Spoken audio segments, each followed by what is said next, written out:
mari kita bawa pujian dan sembah kita. Lagu ini sebagai kerinduan hati kepada Tuhan. Kerinduan hati untuk masuk dalam hadirat-Nya yang kudus. Mari kita nyanyikan lagu ini. Bila ku buka mataku dan lihat wajah-Mu, ku terkagum. Bila ku lihat hidupku dan karya tangan-Mu, ku tersanjung karena semua yang baik dalam hidupku itulah karya-Mu. Kau beri kesempatan yang baru dan ku ingin mengenal-Mu Tuhan lebih dalam dari semua yang ku kenal. Tiada kasih yang melebihi-Mu. Ku ada untuk menjadi penyembah-Mu.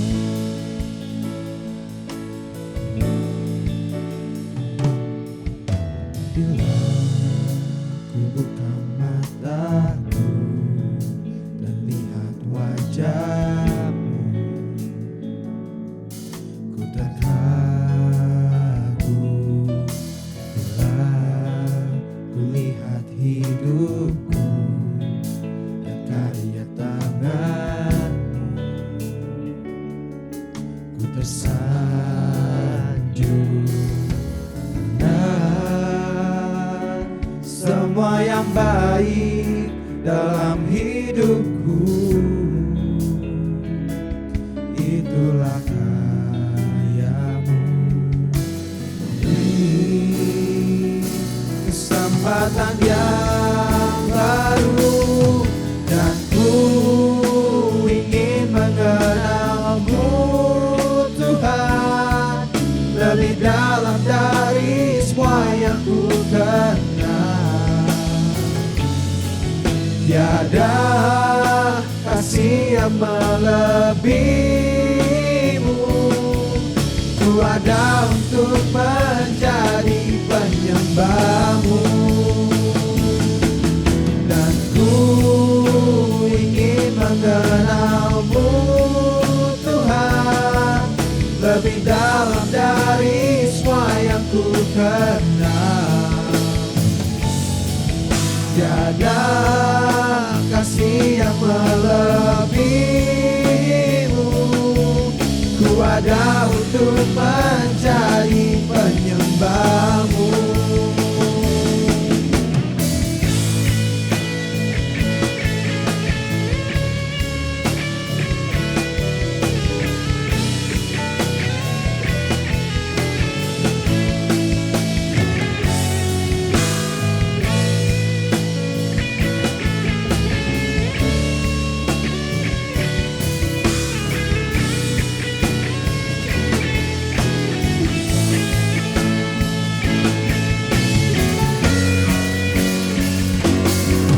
Dan ku ingin mengenal-Mu Tuhan lebih dalam dari semua yang ku kenal. Tiada kasih yang melebihi-Mu. Ku ada untuk menjadi penyembah-Mu. Sebentar kita akan mengambil perjamuan kudus untuk memperingati pengorbanan Tuhan Yesus di kayu salib untuk menebus dosa kita. Teman-teman dipersilahkan untuk mempersiapkan perjamuan kudus. Perjamuan kudus ini diperuntukkan bagi orang-orang yang telah menerima Yesus sebagai Tuhan dan Juru Selamat secara pribadi. Mari kita mempersiapkan hati untuk mengambil perjamuan kudus ini dengan memohon ampun atas dosa-dosa kita dan melepaskan pengampunan bagi orang yang telah menyakiti hati kita.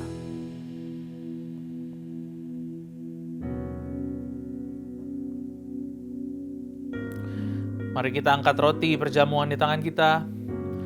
Sebab itu apa yang telah kuteruskan kepadamu telah aku terima dari Tuhan, yaitu bahwa Tuhan Yesus pada malam waktu ia diserahkan mengambil roti, dan sesudah itu ia mengucap syukur atasnya. Ia memecah-mecahkannya dan berkata, inilah tubuhku yang diserahkan bagi kamu. Perbuatlah ini menjadi peringatan akan aku. Mari kita makan roti ini dengan penuh ucapan syukur di dalam nama Tuhan Yesus.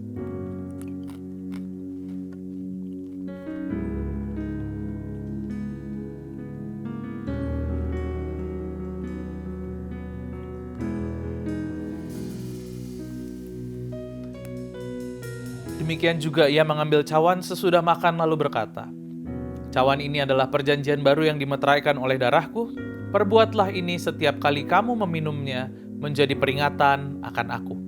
Sebab setiap kali kamu makan roti ini dan minum cawan ini, kamu memberitakan kematian Tuhan sampai ia datang.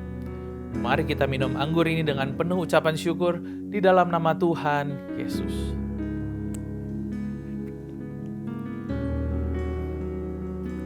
Tuhan Yesus, kami bersyukur atas pengorbananmu di kayu salib. Kami bersyukur karena Engkau menebus kehidupan kami. Engkau telah mengasihi kami terlebih dahulu, dan Engkau memberikan kepada kami masa depan yang penuh dengan pengharapan. Kami bersyukur karena kami telah dibebaskan dari belenggu maut oleh penebusan-Mu di kayu salib. Terima kasih Tuhan, kami bangga punya Allah seperti Engkau. Hanya kepadamu lah kami berdoa, Raja di atas segala raja, Allah kami yang hidup. Dalam nama Tuhan Yesus Kristus. Amin. Mari sama-sama kita menyembah. Dan ku ingin mengenalmu Tuhan, lebih dalam dari semua yang ku kenal. Tiada kasih yang melebihimu. Ku ada untuk menjadi penyembahmu, dan ku ingin mengenalmu Tuhan, lebih dalam dari semua yang ku kenal. Tiada kasih yang melebihimu. Ku ada untuk menjadi penyembahmu. Izinkan Bapa, ku ada untuk menjadi, ku ada untuk menjadi, ku ada untuk menjadi penyembahmu.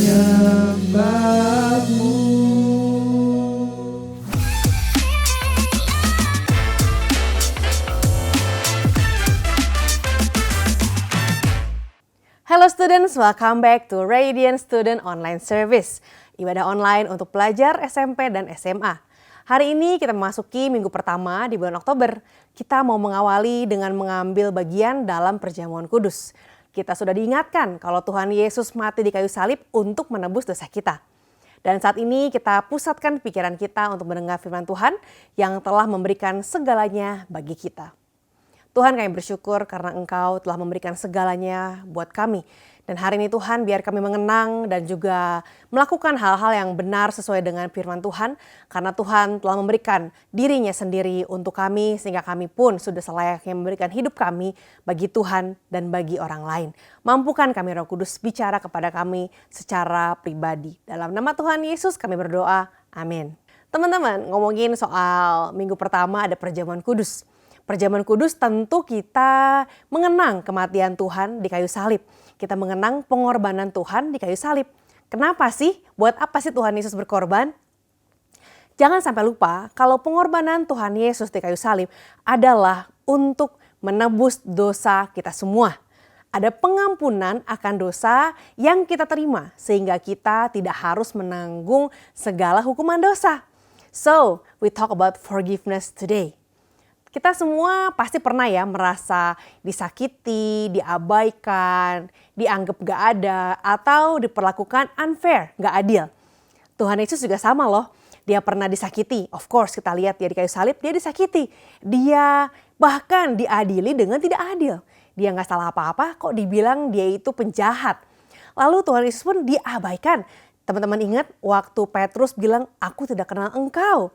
Waktu Yudas bilang, inilah guruku, dan Yudas menyerahkan Yesus bahkan untuk diadili. Yesus mengalami semua sakit hati yang kita juga mungkin sudah atau nanti kita akan alami. Hari ini kita mau bicara tentang satu hal yang susah tapi sangat penting, yaitu mengampuni. Forgiveness. Teman-teman ingat kata-kata Yesus salah satunya yang terakhir adalah, Bapa, ampunilah mereka karena mereka tidak tahu apa yang mereka perbuat. Jadi mengampuni adalah hal yang sangat penting karena Yesus pun melakukannya di detik-detik terakhir kehidupannya. Mengampuni itu bukan karena kita lemah. Lemah lu digituin gak apa-apa. Diperlakuin gak bener lu terima aja. Bukan teman-teman. Justru pengampunan itu hanya mampu dilakukan oleh orang yang kuat. Kuat hatinya, kuat kasihnya. Orang yang mengampuni adalah orang yang memilih untuk hidup bebas dari beban dosa. Bebas dari beban luka. So why should we forgive? Kenapa kita harus mengampuni? Apalagi kalau orang itu gak layak buat diampuni ya. Kita pikir, aduh percuma banget deh kita ngampunin, nanti juga dia ulangi lagi. Kita sama-sama lihat nih tuh teman-teman di ayat Matius 18 ayat 21 sampai 35. Matius 18 ayat 21 mengatakan, kemudian datanglah Petrus dan berkata kepada Yesus, Tuhan, sampai berapa kali aku harus mengampuni saudaraku jika ia berbuat dosa terhadap aku? Sampai 7 kali? Lalu Yesus berkata kepadanya, bukan, aku berkata kepadamu, bukan 7 kali melainkan sampai 70 kali 7. Teman-teman, berapa 70 kali 7? 70 kali 7, 490 kali. Tuhan mengatakan pada Petrus, Petrus bukan cuma 7 kali, tetapi 490 kali kamu harus mengampuni orang yang bersalah kepada kamu. Mungkin kalau saya jadi Petrus saya bakal shock ya, banyak banget. Masa saya harus mengampuni 1 kali, 2 kali, sampai 490 kali? Berlebihan mungkin ya. Tapi ternyata maksud Tuhan adalah pengampunan itu bentuknya sesuatu yang tidak boleh dibatasi. Sama seperti kasih Tuhan yang tidak terbatas. Kita lihat lagi, ada cerita di ayat yang ke-23, ada cerita tentang seorang raja yang lagi ngitung utangnya hamba-hambanya. Dia menghitung utang dari setiap pegawai-pegawainya, ada berapa ya utangnya ya. Jadi selama mereka bekerja, mereka tuh boleh berhutang. Sekarang waktunya membayar. Lalu sang raja memanggil satu-satu. Dia panggil, Budi, ya utang kamu segini ya, utang kamu 1 dinar, utang kamu 2 dinar dan seterusnya. Lalu ada seorang pegawai di ayat yang ke-24, dia punya utang 10.000 talenta. 10.000 talenta itu seberapa sih? 100.000 rupiah kah? Atau 1 juta rupiah kah? Teman-teman, talenta itu adalah mata uang di zaman dulu. Nah, lalu apa yang terjadi? Orang yang utang 10.000 talenta itu bilang, aduh saya gak bisa membayarnya Tuan. Dia bilang saya gak mampu melunasi utang saya. Lalu tuannya dia bilang, wah kalau kamu tidak bisa melunasi utang-utang kamu, maka kamu harus dijual. Istri kamu pun, anak kamu pun harus dijual. Semua milik kamu harus dijual. Kejam sekali ya kedengarannya, emang berapa banyak sih 10.000 talenta? Lalu si hamba itu, pegawai ini sujud. Dia minta ampun, tolong sabar ya raja, sabar ya tuan. Saya akan melunasi hutang-hutang saya. Karena si hamba ini nangis-nangis mungkin, minta tolong. Akhirnya si tuan ini merasa kasihan. Karena dia kasihan, dia akhirnya membebaskan si hamba ini dan dia bilang, oke lah udah, kasihan banget sih kamu. Ya udah deh, kamu gak usah bayar. Istri kamu gak jadi dijual, anak kamu juga gak jadi dijual, kamu juga gak jadi dijual. Saya hapuskan utang kamu. Utangnya berapa teman-teman? Ya 10.000 talenta. 1 talenta adalah besaran sebesar 6.000 dinar. Jadi bayangkan ya, 1 talenta itu 6.000 dinar. 1 dinar adalah upah atau bayaran untuk 1 hari kerja. Jadi kalau zaman itu 1 orang kerja per hari itu dibayarnya 6.000 dinar. 6.000 dinar itu adalah 1 talenta. Kalau 1 hari bisa dapat uang 1 talenta, berarti kalau dia sampai utangnya 10.000 talenta, artinya dia harus kerja berapa lama? 16 tahun. 16 tahun kerja nonstop, artinya nggak ada tuh hari Minggu libur, hari Sabtu libur, nggak ada. Kalau 16 tahun kerja tiap hari baru dia bisa bayar utangnya. Bayangkan, itu adalah besaran hutang yang tidak mungkin terbayarkan oleh manusia biasa. Raja atau tuannya dia tahu bahwa ini hambanya nggak akan bisa membayarnya. Bisa-bisa dia mati membayar utang itu. Akhirnya sang raja ini menghapuskan seluruh utang itu dan itu adalah bentuk anugerah. Sama-sama kita katakan anugerah. Anugerah adalah hal yang kita tidak layak menerimanya. Bayangkan, si hamba ini gak layak dong nerima penghapusan hutang. Orang dia udah ngutang. Tapi tuannya memberikan penghapusan hutang dan itu adalah sebuah anugerah. Hal yang tidak layak untuk kita terima, tetapi kita menerimanya juga. Lalu apa yang terjadi? Si hamba yang baru diampuni dia lega. Untung aja saya nggak jadi untuk dijual. Anak istri saya nggak jadi dijual. Harta saya nggak jadi dijual. Lalu si hamba ini di ayat yang ke-28 dia keluar dari ruangan. Dia keluar dari ruangan dan dia dengan sukacita sambil nyanyi. Mungkin dia bilang puji Tuhan, haleluya. Dia senang ya. Dia ketemu sama hamba lain. Sama-sama pegawai nih. Lalu pegawai ini bilang kepada si hamba yang baru bebas utang ini. Pegawai ini bilang, aduh sorry ya bro, utang saya 100 dinar nanti ya saya bayar. Teman-teman 100 dinar doang dibandingkan dengan 10.000 talenta yang adalah 10.000 dikali 6.000 dinar. Orang ini ngutang 100 dinar doang sama si hamba yang baru bebas utang ini. Si hamba yang baru bebas hutang ini berkata kepada temannya yang berhutang 100 dinar. Dikatakan di ayat yang ke-28, ia menangkap dan mencekiknya. Dicekik nih temen yang utang 100 dinar itu dan dia bilang, bayar utangmu, bayar utangmu. Lalu temennya ini sujud memohon kepadanya dan bilang, sabar dulu ya, utangku akan kelunasi. Tapi si hamba yang baru bebas hutang ini bilang apa? Gak bisa. Saya akan masukkan kamu ke dalam penjara sampai kamu melunasi hutang kamu. Dia tarik, dia cekik temennya, dia bawa ke penjara, dia masukkan ke penjara karena temennya hutang 100 dinar. 100 dinar dibandingkan dengan 10.000 talenta itu berkali-kali lipat jumlahnya. Dan teman-temannya mereka ini melihat, kok sedih banget, dia baru bebas hutang. Tapi temennya yang cuma utang 100 dinar aja langsung dia masukkan penjara. Akhirnya teman-teman yang lain ngelaporin kejadian ini kepada tuan mereka, kepada sang raja. Mereka bilang, Raja ingat nggak tadi ada orang yang baru raja bebaskan dari hutang 10.000 talenta. Oh ya ingat, saya kasihan sama dia. Raja tahu nggak? Tuhan tahu nggak? Dia saat ini memenjarakan seorang teman kami yang punya hutang 100 dinar. Akhirnya apa yang terjadi?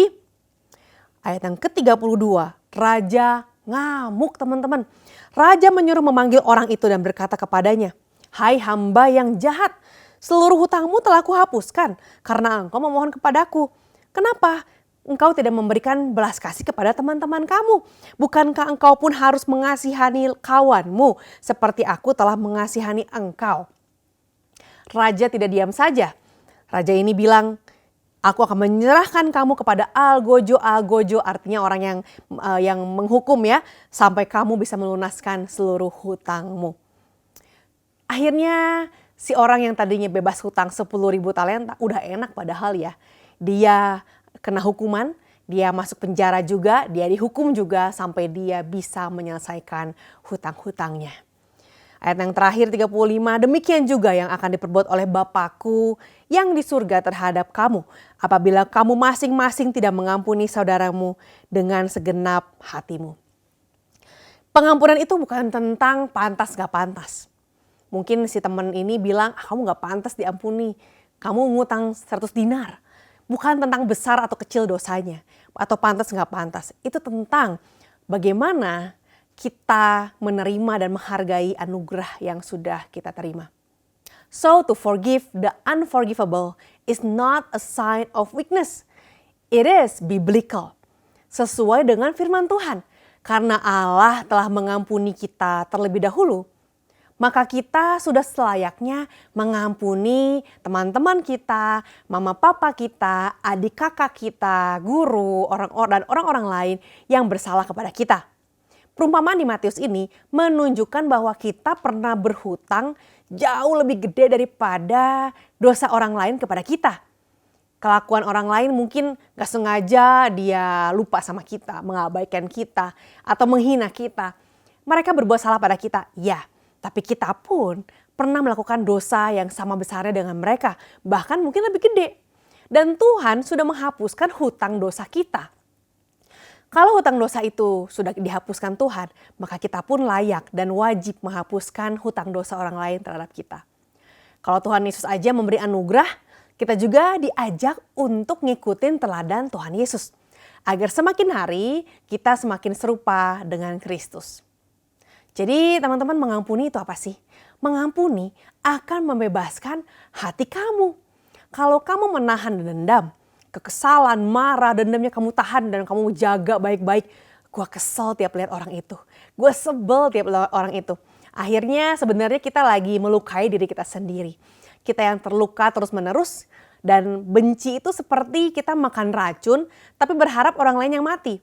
Kita yang makan racunnya tapi kita pikir biar si Dede nih yang mati. Nggak bisa. Waktu kita benci orang, kita yang makan racunnya, racun kebencian. Mengampuni berarti melepaskan dan membuang racun itu supaya kamu hidup, supaya kamu bebas. Mengampuni itu akan bantu kita untuk menjaga hubungan kita dan menjaga relasi dalam komunitas. Di sekolah misalnya, di rumah misalnya, di gereja juga. Teman-teman, waktu kita nyimpen marah, waktu kita nyimpen dendam, tanpa sadar perkataan-perkataan kita, tindakan-tindakan kita, reaksi-reaksi kita akan memancarkan kemarahan juga. Teman-teman ingat Amsal 4 ayat 23. Karena dari hatilah terpancar kehidupan. Apa yang ada dalam hati kita, itulah yang kita pancarkan. Waktu kita pengen agar relasi kita di sekolah, di rumah, di gereja, di pertemanan, di komunitas, semuanya baik. Dan kita bisa meresponi semua hal, entah itu hal yang positif atau negatif dengan benar, maka kita perlu untuk membereskan hati kita.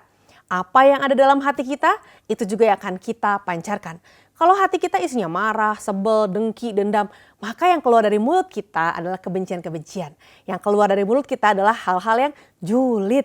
Hati-hati teman-teman, stop julid, start to bless others. So how to forgive the unforgivable?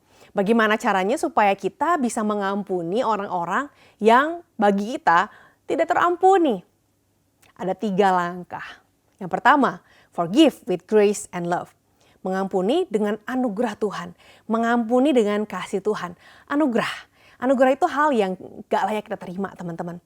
Pengampunan adalah hadiah. Pengampunan akan dosa adalah hadiah. Itu bukan sesuatu yang bisa kita beli. Bukan sesuatu yang bisa kita tuntut. Atau bisa kita kembaliin. Kalau Tuhan sudah mengampuni kita, kita bilang, Tuhan berapa sih harga pengampunan Tuhan buat saya? Ini saya bayar deh. Biar impas. Gak bisa teman-teman. Karena kita nggak akan mampu membayarnya. Kayak hamba tadi yang utangnya 10.000 talenta, dia dipenjara bakal seumur hidup tuh karena nggak akan mampu bayar.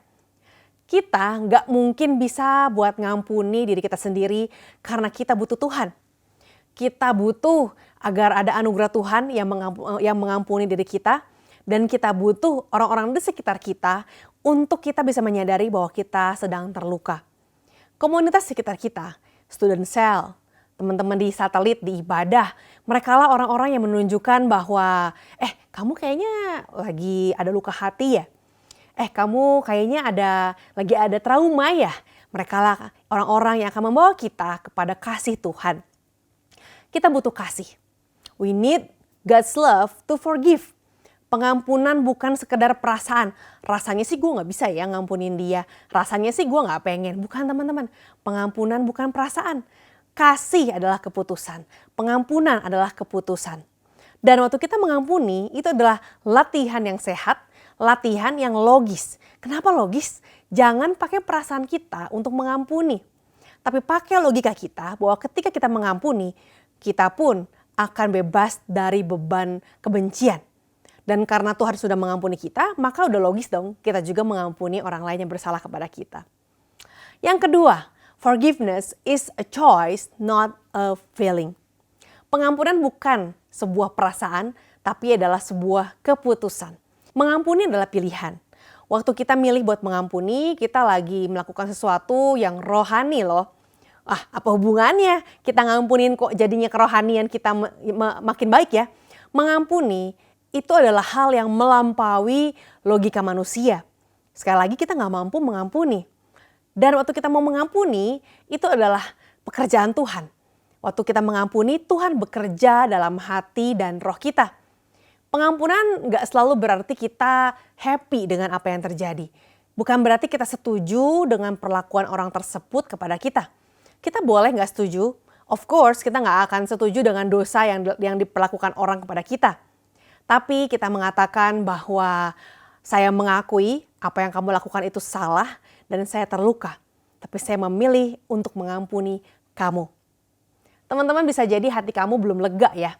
Belum ready lah untuk mengampuni. Tapi marilah kita memilih untuk melepaskan hak untuk membalas. Mungkin kita berpikir bahwa kalau kita membalas, kalau kita melihat dia juga hancur, maka saya akan merasa lega. Enggak akan teman-teman. Karena yang membuat kita merasa lega adalah melepaskan pengampunan. Tapi susah banget mengampuni. Kenapa ya kita sulit mengampuni? Kita sulit mengampuni karena kita melihat kalau orang itu bersalah berkali-kali. Kita juga melihat status sosial orang itu. Kita melihat dia sih orangnya mungkin dia pelayanan. Orang pelayanan kok malah bikin salah. Kita melihat status dia sebagai pemimpin di gereja kok malah melukai hati saya. Kita bilang bahwa kamu kan mama saya, kamu kan papa saya. Masa papa mama kok gak menghargai anaknya? Teman-teman kita pikir bahwa kalau orang yang status sosial tertentu misalnya dia mama kita, papa kita, dia pemimpin, dia merasa dia gak layak kita ampuni. Kenapa? Karena dia kan udah lebih ngerti harusnya. Teman-teman kita tidak bisa mengampuni berdasarkan siapa dia. Tapi kita mengampuni berdasarkan siapa Tuhan dan siapa kita. Berdasarkan anugerah yang kita terima, dari situlah yang menjadi dasar kenapa kita mengampuni. Kalau kita memakai perasaan, kita masih marah, kita masih malu banget karena orang itu pernah mempermalukan kita. Kita masih takut banget waktu inget dia itu pernah jahatin kita, pernah ngancem kita. Dan akhirnya perasaan-perasaan itu menjadi penguasa atas hidup kita dan akhirnya keputusan kita jadi emosional, based on emotion. Keputusan yang berdasarkan emosi tidak akan berakhir dengan benar.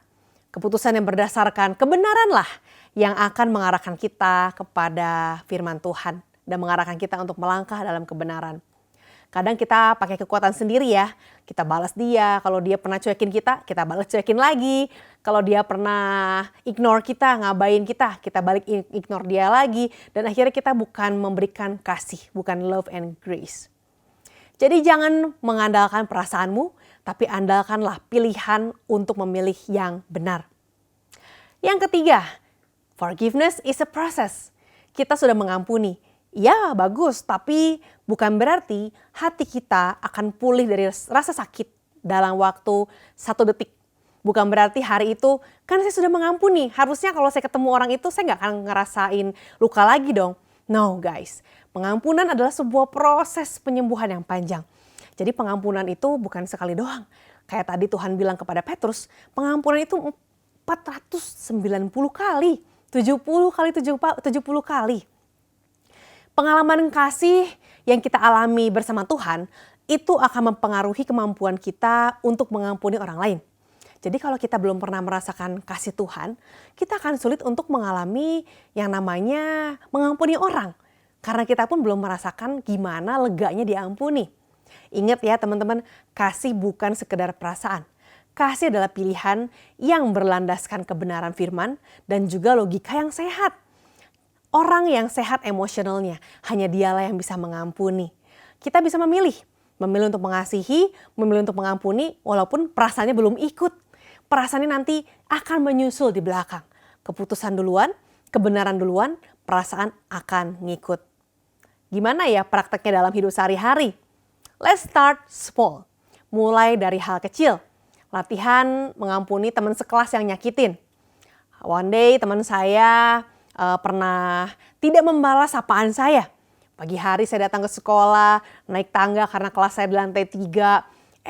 Saya lihat di lantai 3, lihat di bawah ada seorang teman dan dari atas saya panggil namanya. Dan saya sapa dia, halo. Apa yang terjadi? Dia melihat ke atas dan dia melihat lagi ke depan. Dia anggap saya nggak ada. Apa yang harus saya lakukan? Ambil keputusan untuk mengampuni dia. It's okay. Mungkin dia lagi bad mood, kan masih pagi. Mungkin dia baru dimarahin mamahnya, atau mungkin dia baru kehilangan uang jajan sehingga dia nggak bisa sarapan. Whatever it is, maafkan. Maafkan hal-hal kecil terlebih dahulu. Tulis dan doakan. Tuhan, hari ini saya memutuskan untuk mengampuni si A, untuk mengampuni si B, karena dia tidak balas nyapa saya. Karena dia mengatakan hal-hal yang merendahkan saya. Karena dia menghina saya. Dan doakan mereka, saya ampuni mereka.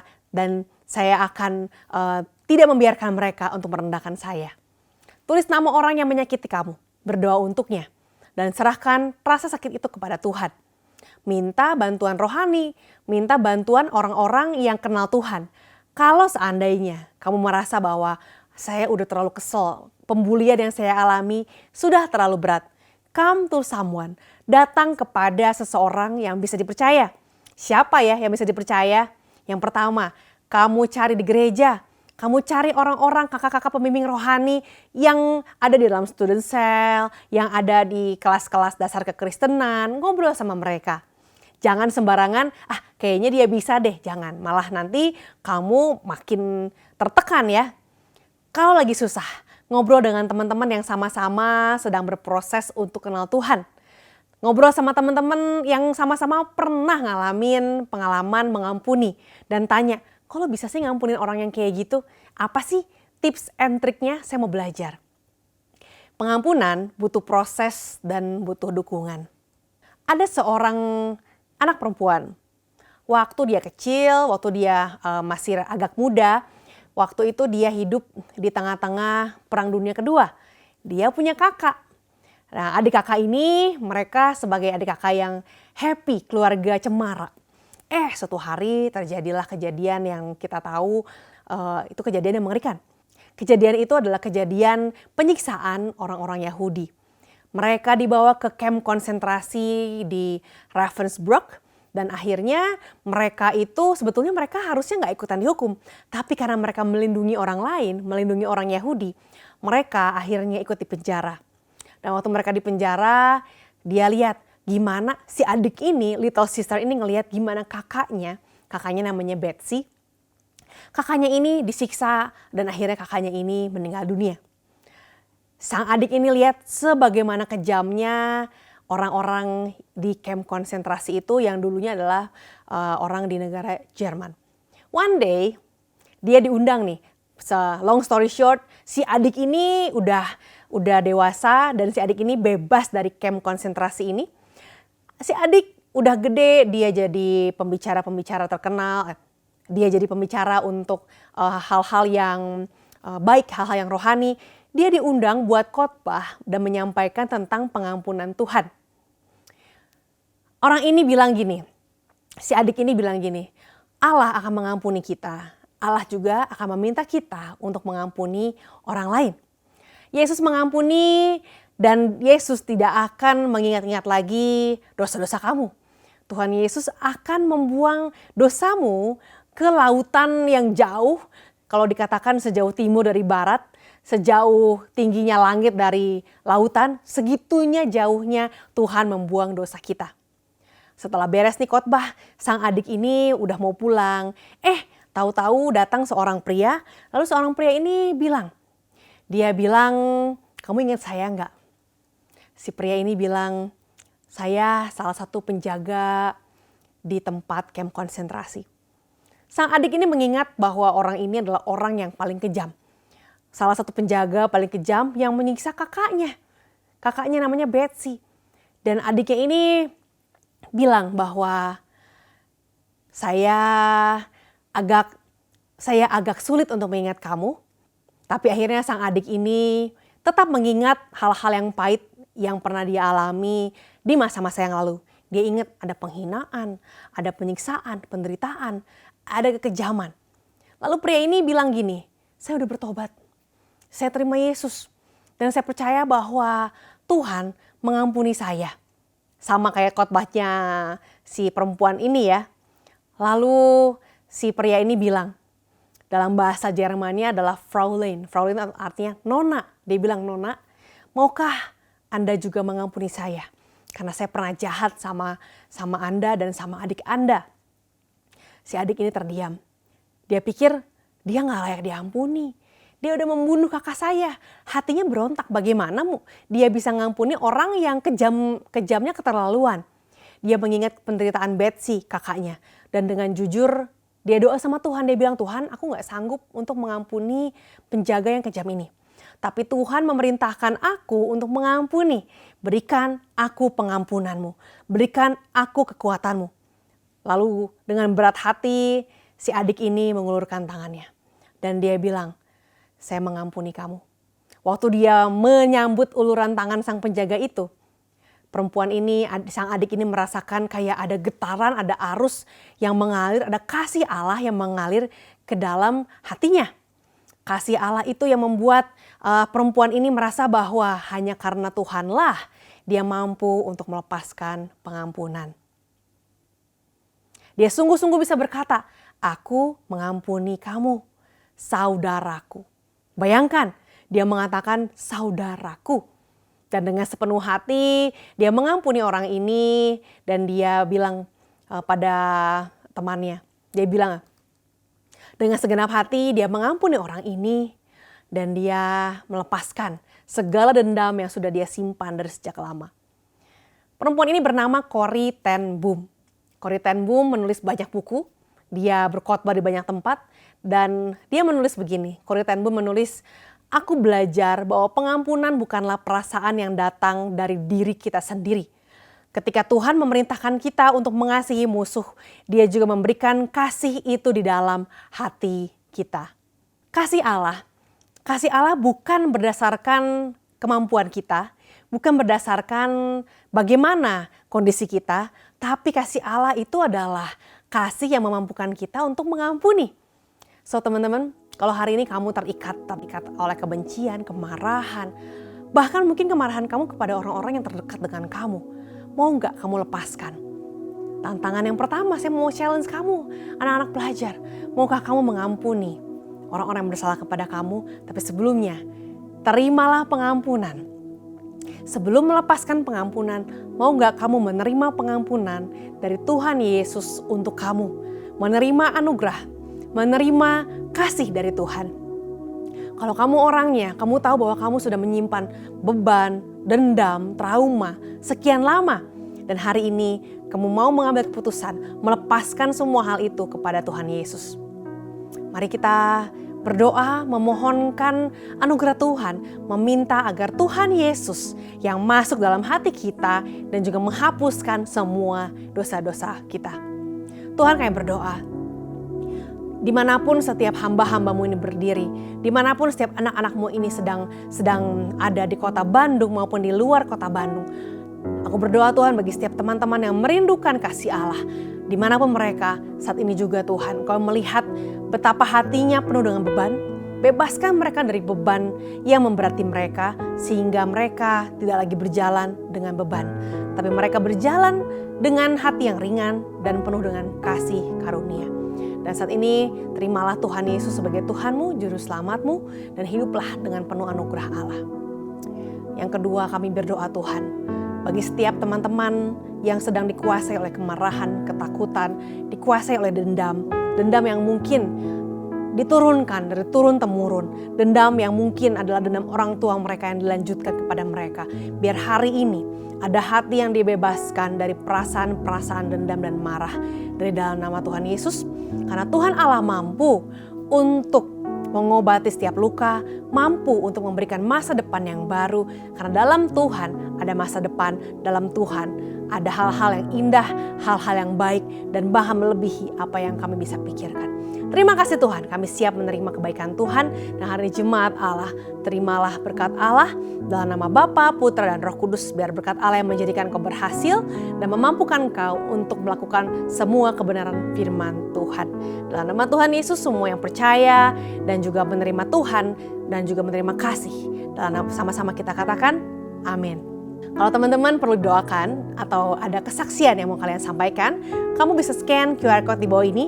Ada pendoa yang siap untuk mendengarkan dan juga mendoakan kalian untuk kamu bisa mengalami kemajuan dan level up dalam Tuhan. So happy weekend, God bless you.